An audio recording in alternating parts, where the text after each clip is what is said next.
Әйелдің эмоциясы туралы бір сөз айттық қой бағана. Соған бір әйелге қатысты әзіл өлең оқып бергім келеді. Ерді ер ететінде сол әйел, көгертпе қара жер ететінде сол әйел.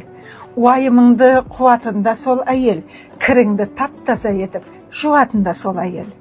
Көңіліңе жағатында сол әйел, қалтаңды қағатында сол әйел. Дүниеге келтіретінде сол әйел, өзінен бездіретінде сол әйел. Сүймесең сүйдіретінде сол әйел, жаныңды күйдіретінде сол әйел. Атыңды тежейтінде сол әйел, өміріңді егейтінде сол әйел. Кеміңді толтыратында сол әйел, ертерек өлтіретінде сол әйел. Ішіп келсең қылғындырып буатында сол әйел. 5-6-дан баланы туатында сол әйел.